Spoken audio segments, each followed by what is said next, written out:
Mình đi với mặt rộng thanh thang như thế này.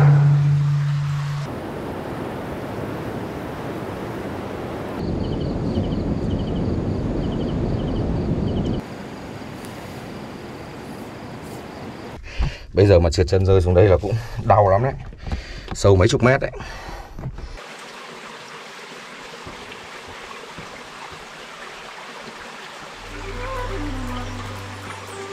Coming Việt Nam.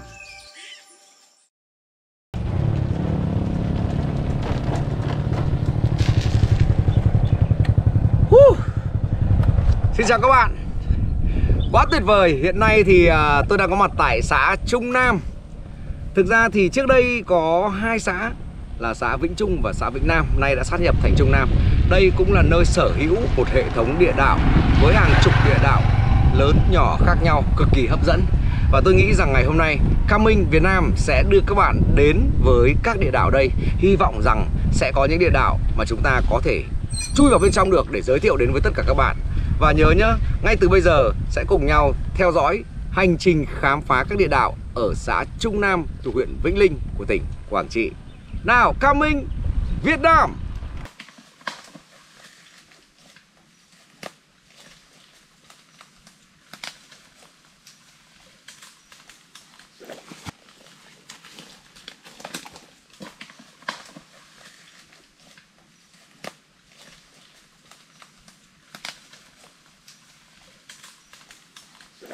Wow.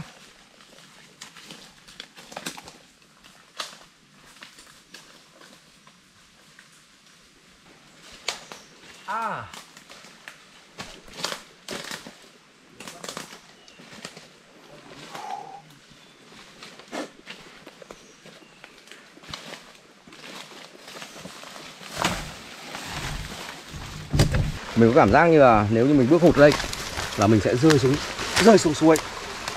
Mà khi mình rơi xuống suối rồi, mình ướt rồi thì làm sao mà có thể vào được cho các bạn xem, đúng không? Đây. Ui. Đây rồi. Lối vào. Các bạn có thể thấy rằng là ôi, trong này lạnh quá. Ồ, sao lại nước ở trong địa đạo chảy ra mầm này nhỉ? Mình đã vào trong rồi. Địa đạo này gần 60 năm rồi các bạn. Và các bạn thấy cái đường vào nó còn nguyên vẹn như thế này.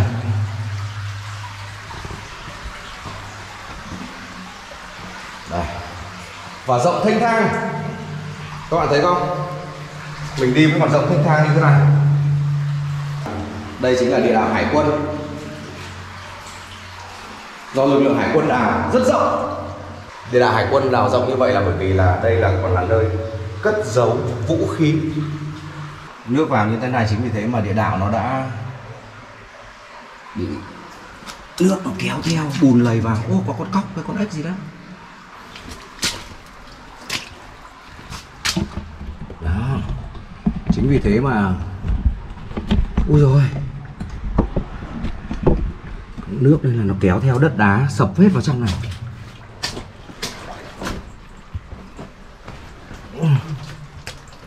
Rất khó để cho mình di chuyển. Đây hình như có một cái giếng thông hơi. Ô, có con cua này.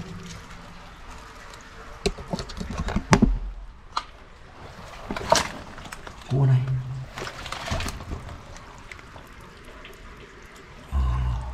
Ôi, rất nhiều cua các bạn ạ. Ôi, cóc nhái rất nhiều. Các bạn này, chúng ta ngẩng lên trên một chút. Ở đây là chúng ta thấy có một cái giếng thông hơi. Đó. Còn nước ở đâu ra này nhỉ? Ồ, toàn bộ địa đạo đã ngập trong nước. Trong này rất nhiều hơi lạnh. Các bạn thấy không? Mình đang di chuyển khá là khó khăn đấy.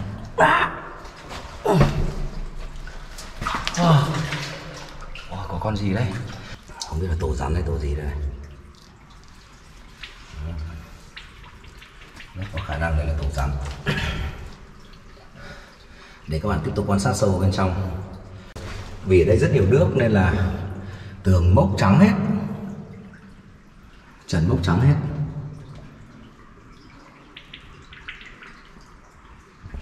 Nhưng mà tôi nghĩ rằng đây cũng là một cái kỳ tích rồi.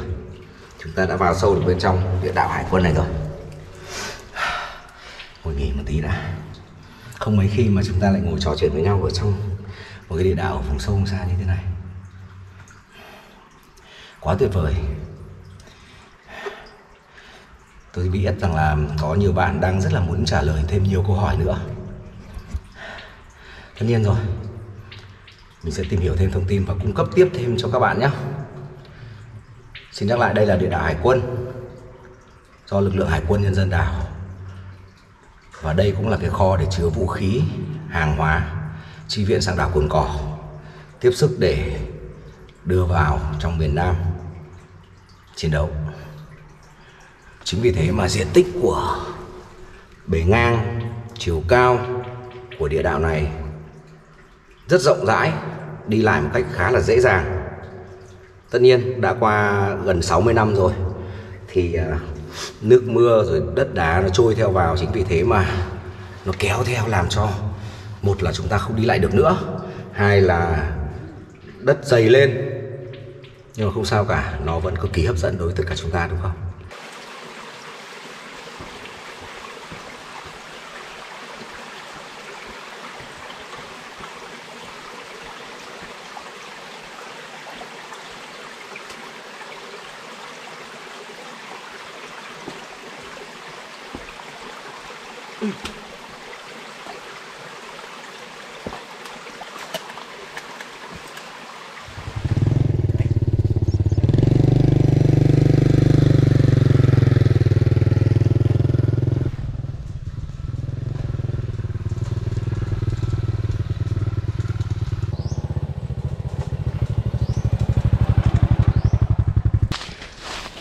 Thưa các bạn, là trước khi mà đến với Vĩnh Linh, Quảng Trị thì tôi cứ nghĩ rằng là cây cao su là chủ yếu là ở Gia Lai, Kon Tum, Đắk Lắk, Đắk Nông chẳng hạn. Tất nhiên là như vậy rồi, thế nhưng mà ở Vĩnh Linh, Quảng Trị thì cây cao su cũng được gặp ở rất nhiều nơi. Đấy, các bạn thấy không? Tôi đang ở giữa một cái rừng cao su bạt ngàn, cực kỳ đẹp luôn. Thế nhưng mà ẩn nấp ở đâu đó trong các cái rừng cao su ở trên địa bàn Vĩnh Linh ấy thì còn có rất nhiều các địa đạo. Chính vì thế mà tôi đang trên đường vào đội 2 trên địa bàn của xã Trung Nam, hay còn gọi trước đây thì là Vĩnh Trung và Vĩnh Nam. Ở trong này thì có cái địa đạo gọi là địa đạo Công an Vũ Trang. Có một câu chuyện buồn ở đây là vào năm 1969 thì địa đạo bị trúng bom, đã có 5 đồng chí công an hy sinh. Hiện nay thì tôi được biết rằng là di hài cốt của các chiến sĩ thì đã được đưa về nghĩa trang Vĩnh Linh rồi. Thế nhưng mà ở trong này vẫn còn cái địa đạo của lực lượng công an vũ trang. Chúng ta sẽ cùng vào bên trong nhé. Đây, dấu tích cửa vào địa đạo công an vũ trang đây thì đã bị sập mất rồi. Thật tiếc đúng không ạ? Tôi vẫn nói với mọi người rằng là nếu như chúng ta mà không trở lại, nếu không có dấu chân người, nếu không có những hình ảnh như thế này thì rất có thể nó sẽ bị mai một đi theo năm tháng. Lãng quên thì tôi không nói đến. Tuy nhiên sẽ rất có thể trở thành những dấu tích chỉ còn lại giống như cửa của địa đạo công an vũ trang ở đội 2. Có một cái điểm chung ở các cái địa đạo của Vĩnh Trung, đó là thường là hay ở trong các rừng cao su, hoặc là do cái đất đỏ Ba Gian ở đây này. Vĩnh Linh cũng là một cái vùng rất là đặc biệt, có cái đất đỏ Ba Gian giống hệt như là ở trên Tây Nguyên vậy. Chính vì thế rất là phù hợp để trồng cao su, hồ tiêu. Các bạn thấy đấy, tiêu xanh ở đây thì rất là ngon, nổi tiếng luôn, có thể nói rằng là ngon nhất Việt Nam luôn. Đây rồi, chắc là phải đi xuyên qua một cái rừng cao su khác rồi. Đấy, không biết có đi được không nhưng mà chúng ta sẽ cố gắng. Đây, đậm đạp này. Ui, chỉ toàn muỗi thôi. Thường thì tất cả các địa đạo thì đều có các cái giếng thông hơi.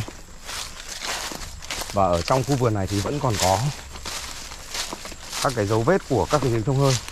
Chính vì thế mà các bạn thấy không, tôi đi rất là chậm, không dám đi nhanh bởi vì là có khả năng là mình sẽ bị rớt xuống một cái giếng thông hơi nào đó thì sao.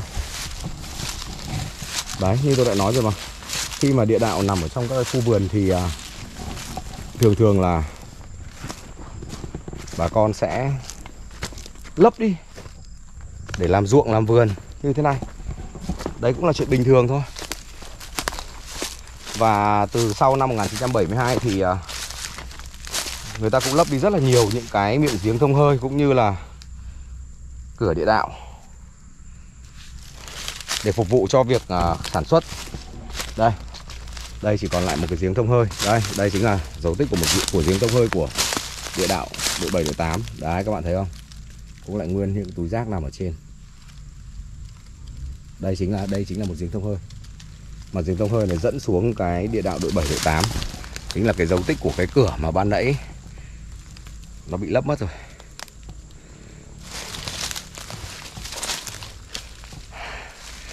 Có thể nói rằng những ngày qua thì tôi di chuyển khá nhiều. Và thực tế để xâm nhập vào hẳn bên trong lòng của địa đạo thì mới chỉ được 4 năm địa đạo thôi. Như vậy là các địa đạo để mà chúng ta có thể chui vào bên trong, ghi lại một số các hình ảnh dành cho các bạn không còn nhiều. Nên là tôi rất là muốn rằng là dẫu sao thì cũng phải có sự có mặt của tất cả chúng ta cơ. Các bạn hãy xách ba lô lên, đến đây để chúng ta sẽ cùng đóng góp những cái tiếng nói đến với người dân địa phương. Để thứ nhất là vệ sinh môi trường đảm bảo. Thứ hai là có thể có cách nào đó bảo tồn, tôn tạo lại những di tích quốc gia đặc biệt này. Đó chính là một thời để nhớ của tất cả chúng ta.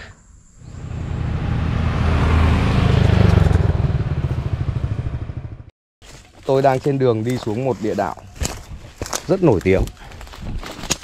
Ôi, nhưng mà đường xuống thì cũng cực kỳ khó khăn. Dốc dựng đứng này.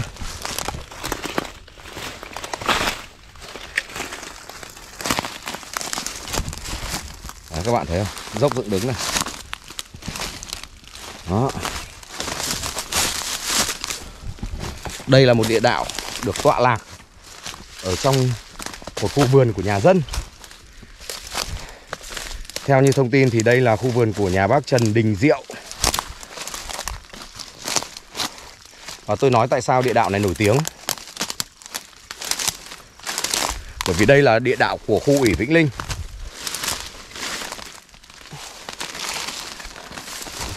Địa đạo này cũng là nơi rất nhiều các vị tướng lĩnh quân đội cấp cao Việt Nam đã từng đến đây. Và đặc biệt là địa đạo này vào năm 1972 thì đã được vinh dự đón Chủ tịch Cuba Fidel Castro, Đại tướng Võ Nguyên Giáp và đồng chí Phạm Văn Đồng cũng đến đây. Nhưng mà hiện nay thì không biết là dấu tích nó như thế nào. Nó nằm ở trong khu này.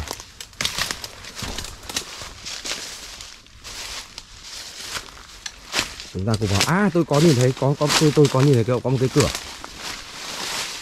Tôi có nhìn thấy có một cái cửa. Chúng ta đi vào đấy nhá.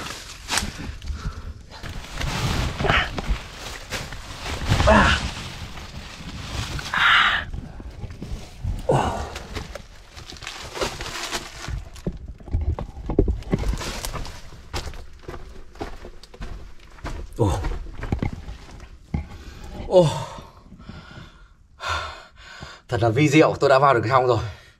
Đây các bạn nhìn ra ngoài này. Cửa hầm nó còn bé tí này thôi. Đấy. Đây là địa đạo khu ủy Vĩnh Linh. Và địa đạo này thì dấu tích nó gần như là còn nguyên sơ. Các bạn thấy không?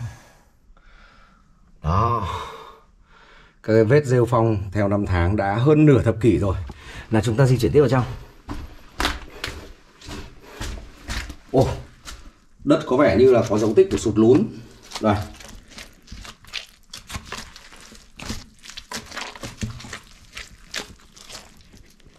Rất là ẩm, ướt. Nhưng vào đây thì tôi đi thẳng được lên rồi. Ồ, hóa ra là vào sâu đến bên trong này. Ôi, nhiều cóc nhái thế này. Nhiều cóc nhái này. Ồ, có vẻ như là ngập nước rồi các bạn ạ.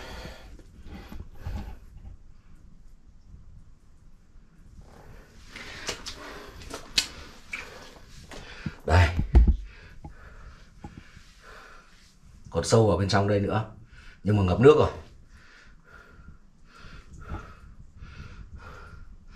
nhưng quá là vi diệu luôn. Cảm ơn thời gian. Quá tuyệt vời. Thời gian ở đây thì vẫn lưu giữ cho chúng ta những cái dấu tích lịch sử năm nào.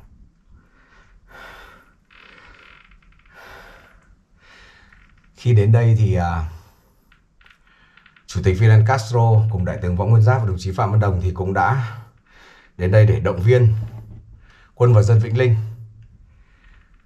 bám trụ để chiến đấu, để chiến thắng.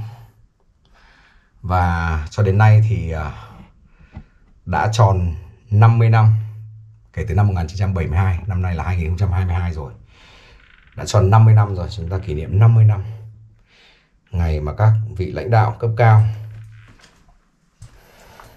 của quân đội và của Đảng đã đến để thăm hỏi động viên đồng bào chiến sĩ Vĩnh Linh ở đây.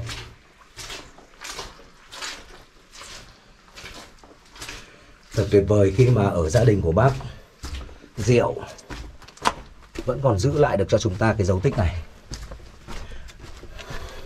Bởi vì thì theo tôi biết thì là không nhiều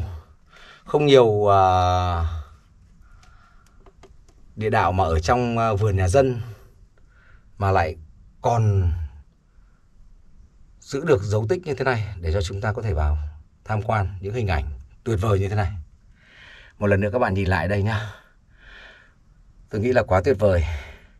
Còn bây giờ ở ngoài kia thì trời cũng đã sầm sập tối rồi. Chúng ta lại phải đi tìm một vị trí nào đó để chúng ta nghỉ ngơi lại, chuẩn bị cho hành trình tiếp theo của Coming Việt Nam.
Mình chỉ muốn khoe với các bạn là hôm nay sau khi mà mình quay ở trong địa đạo xong đi ra bên ngoài thì có người dân người ta cho mình thịt với cả mì ăn liền. Chính vì thế mà mình nghĩ là rất tuyệt vời nếu như mà chúng ta ra ngoài biển, chúng ta sẽ dựng lều lên và chúng ta nướng thịt ăn với mì chẳng hạn. Quá tuyệt vời.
xảy.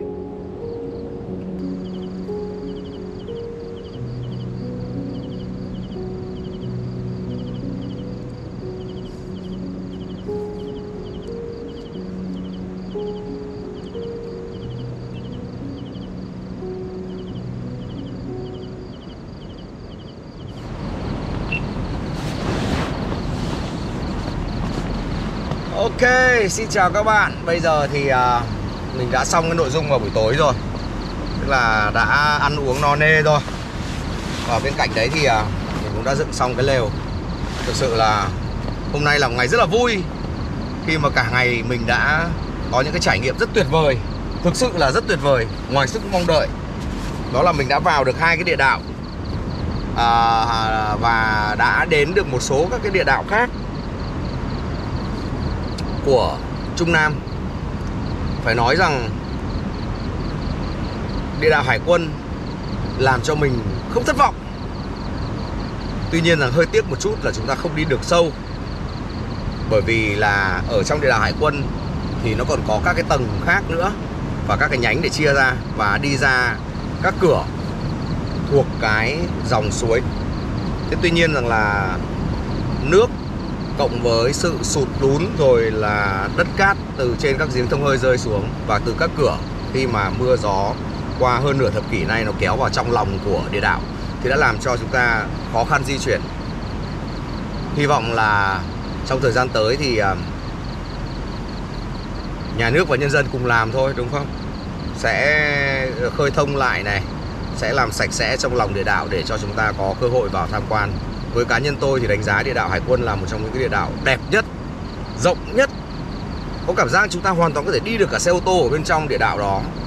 Ngoài ra thì chúng ta cũng không thể quên được là chúng ta đã đến địa đạo khu ủy Vĩnh Linh, nằm ở trong nhà của cụ Trần Đình Diệu.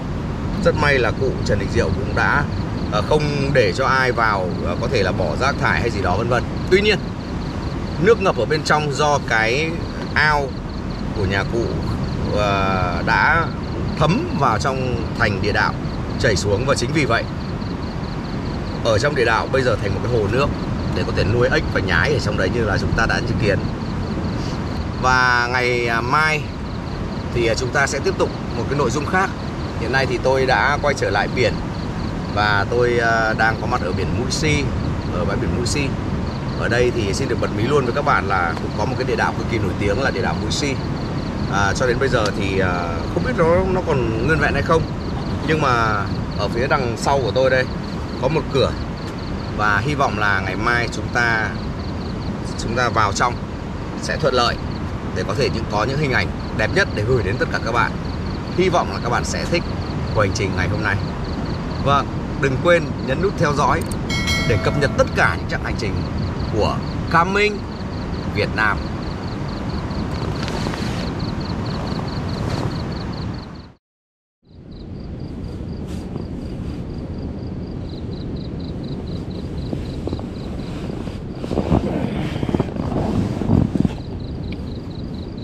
Xin chào các bạn. Chào buổi sáng các bạn nhé. Ôi, tỉnh dậy một cách bất ngờ quá. Bởi vì là ánh sáng rồi tiếng sóng biển rì rào ở phía bên ngoài kia quá tuyệt vời. Hy vọng là một ngày mới sẽ thật nhiều năng lượng đến với tất cả chúng ta. Và ngày hôm nay thì đặc biệt là mình sẽ có một cái câu chuyện để gửi đến các bạn. Đó chính là cảnh biển đẹp tuyệt vời ở Mũi Si. Và ở nơi đây thì cũng có một cái di tích gắn liền với lịch sử. Đó chính là địa đạo Mũi Si. Lát nữa sau khi mà chúng ta nạp năng lượng thì chúng ta sẽ cùng nhau vào khám phá bên trong địa đạo Mũi Si các bạn nhé. Tôi đã nhiều lần đến đây rồi, đã nhiều lần trèo lên trên cửa rồi, nhưng chưa bao giờ đi sâu vào bên trong. Và điều đó thôi thúc tôi quay trở lại trong ngày hôm nay.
Các bạn thân mến, bây giờ thì chúng ta sẽ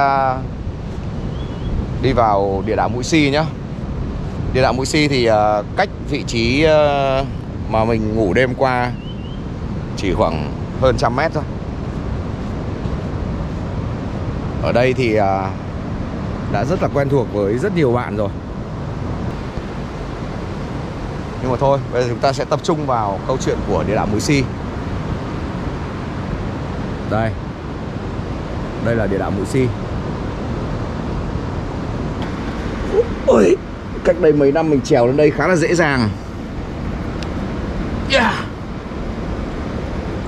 Nhưng bây giờ có vẻ hơi khó khăn.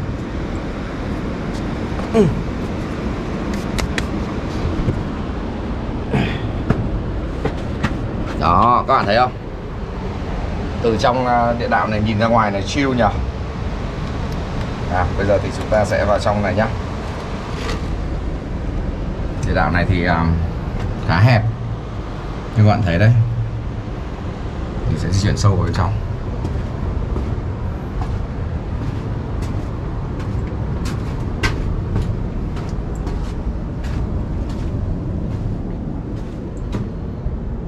Ở đây có luôn một ngách này.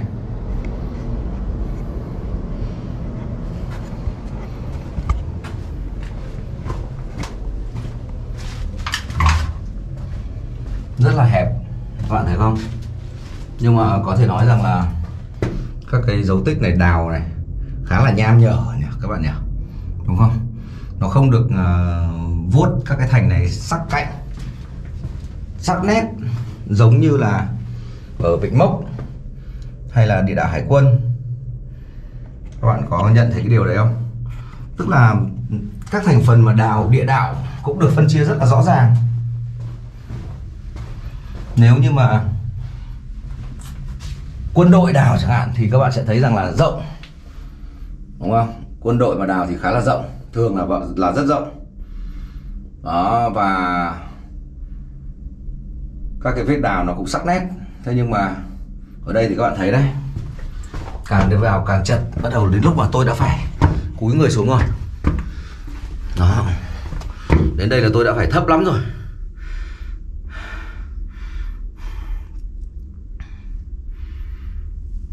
Có vẻ trong này hơi thiếu oxy một chút, chứng tỏ là hệ thống cửa và thông hơi kém hoặc là ít cửa. Theo như thông tin cho biết thì là đây chỉ có 3 cửa thôi. Một cửa thì dẫn lên đồi, còn một cửa nữa thì ở đây chắc là phải bò rồi các bạn ạ. Làm sao mà mình bò để mình có thể cầm được cho các bạn thôi. Mình đi khom này nhá. Đó.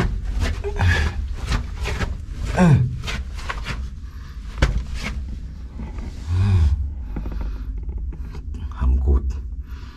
Đây có thể nói rằng là nửa thập kỷ qua, nửa thế kỷ qua thì tôi nghĩ là đất ở trên đồi nó xuống, nó lấp đi, chứ thực chất thì làm gì có chuyện mà ở đây họ đào địa đạo lại thấp như thế này. Đó, bạn thấy không? Đây này, ở trong này này là một cái ngách trú ẩn nhá. Nhưng mà nó còn sâu xuống dưới bên trong này, cỡ khoảng độ tầm gần 1 mét nữa. Chứng tỏ là qua cái thời gian khoảng nửa thế kỷ nay thì cái lớp đất này này nó được kéo từ trên đồi xuống và nó đã phủ dày lên trên cái mặt sàn của địa đạo này đến nửa mét. Nào, chúng ta đi tiếp vào trong. Tôi thì vẫn có thể cúi đi theo kiểu ngồi xổm này, như tập thể dục squat ấy. Đấy, các bạn thấy không?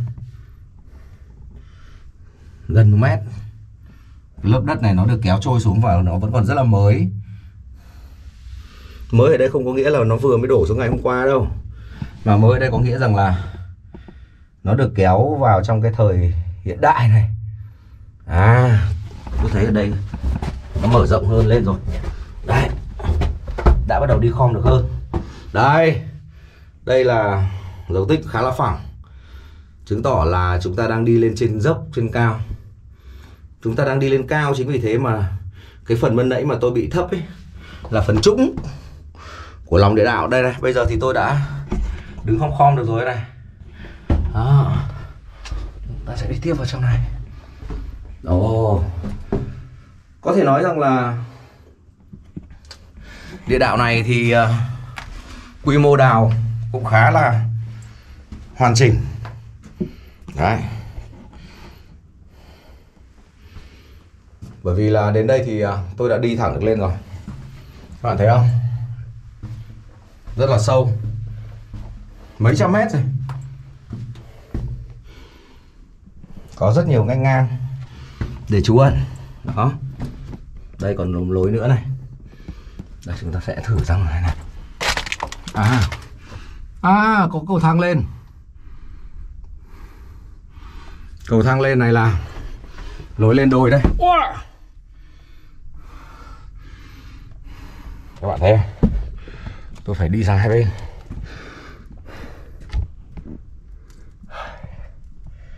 Đây.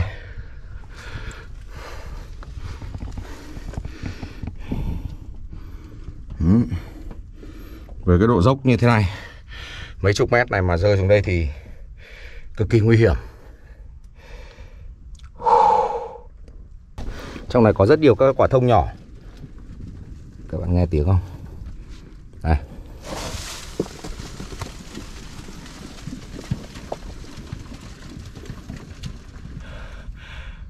Cửa này là cửa thông lên đồi rồi. Bây giờ báo hại chúng ta lại phải trượt xuống dưới rồi. Chắc là chúng ta không trượt được mà chúng ta sẽ phải đi sang hai bên. Ôi.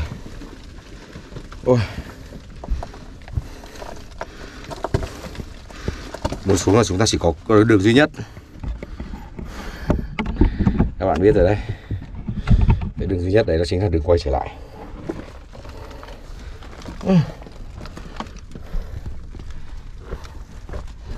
Mình cứ xuống từ từ thôi, từng bậc một, giống như lúc lên vậy. Có vẻ hơi khó, nhưng các bạn nhìn thấy rõ không? Bây giờ mà trượt chân rơi xuống đây là cũng đau lắm đấy. Sâu mấy chục mét đấy.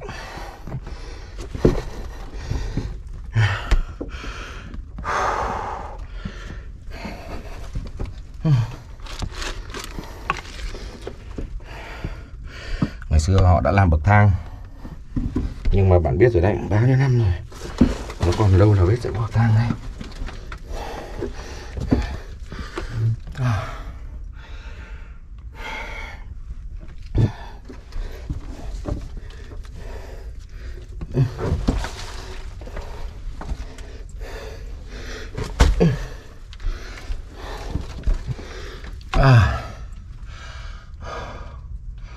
Cao thế nhỉ.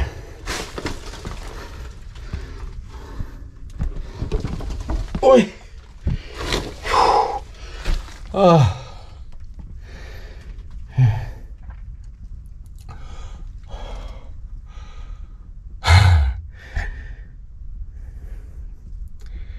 Nhưng mà phấn khích thật sự. Không phải lúc nào chúng ta cũng thấy rằng là có được những cái địa đạo mà nó gần như là còn nguyên dấu tích như thế này.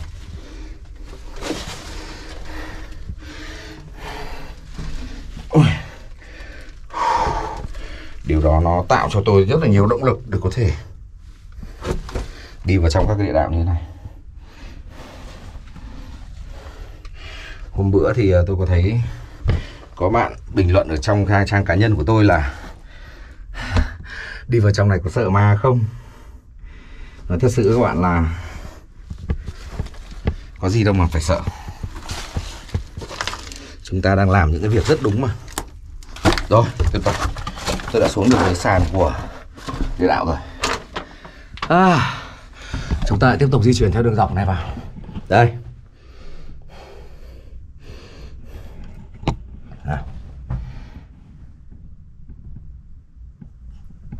Có tiếng gì đằng trước này? Oh my god. Rơi các bạn ạ. Hang rơi các bạn ạ. Và con rơi này rất là to.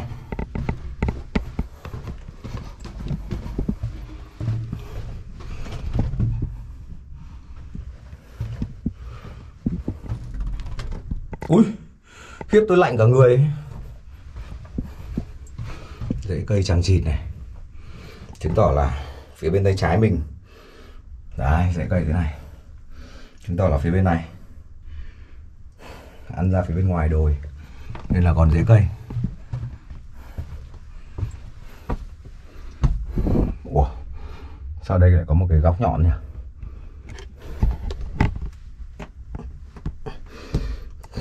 Sao lại có lớp đất đá ở đây thế này?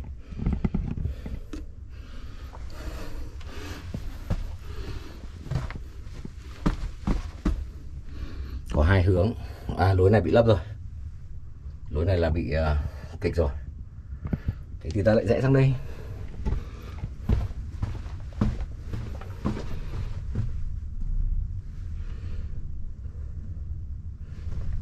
Tôi nghe có tiếng động ở đằng trước.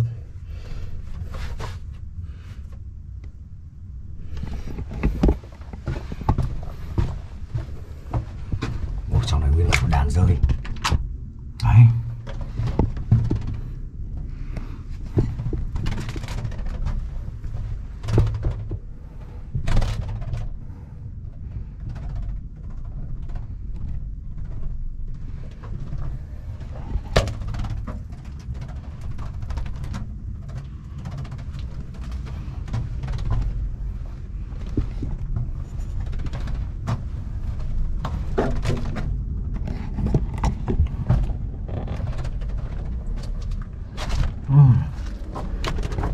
Oh.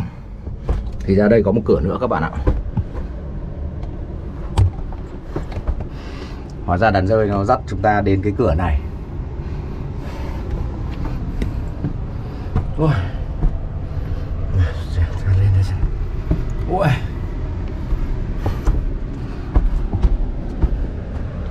Ô, tuyệt vời. Ô, thì ra đây là đồi. Ui. À, thì ra ngay đây là ngay phía trên của, ngay phía trên mà là nơi mà mình đã dựng lều ngủ đêm qua. Ở cái vị trí này thì đây chính là đài quan sát các bạn ạ. Đấy, các bạn có thể thấy không? Đây nhá, nơi tôi đứng đây này là một lỗ nhỏ xíu này thôi, đủ một người chui lên. Đây chính là đài quan sát ra phía biển.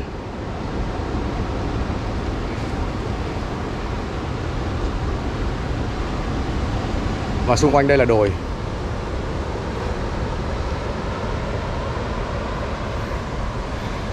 Ở đây thì tôi không có tài nào xuống được cả, bởi vì ở đây là tôi xuống tôi nhìn xuống nào, tôi hơi sợ độ cao tí nên là đài quan sát này có chiều cao khoảng độ tầm 30 mét các bạn ạ.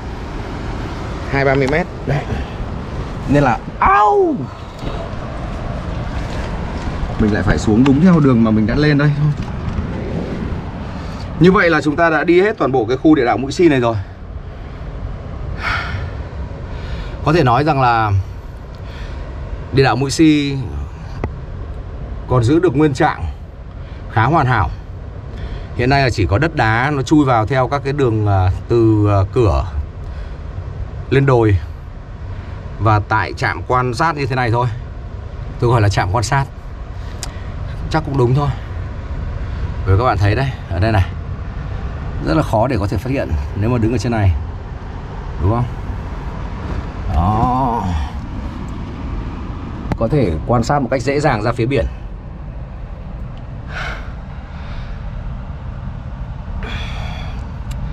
Những hình ảnh này tôi đoán chắc là cũng một phần nào đã tạo ra cho các bạn cái niềm hứng khởi. Và tôi tin rằng là một ngày không xa đó, thì toàn bộ các cái hệ thống địa đạo của làng Hầm Vĩnh Linh sẽ được trùng tu, sửa sang, trả lại nguyên trạng của cách đây hơn nửa thập kỷ, hơn nửa thế kỷ. Hy vọng là thế. Và tôi cũng hy vọng rằng là các bạn sẽ yêu thích những video, những hình ảnh mà các bạn đang theo dõi. Và đừng quên nhấn nút subscribe để đón xem tất cả những chương trình của Coming Việt Nam. Có lẽ đến đây thì tôi sẽ phải nói lời chia tay với tất cả các bạn, để tôi còn trở lại với địa đạo. Tôi còn trở ra thu dọn đồ đạc để có thể rút khỏi nơi này. Đương nhiên rồi, khi tôi rút khỏi nơi này đồng nghĩa với việc tôi sẽ đến với một địa điểm khác. Các bạn đừng quên theo dõi nhé. Xin chào và hẹn gặp lại.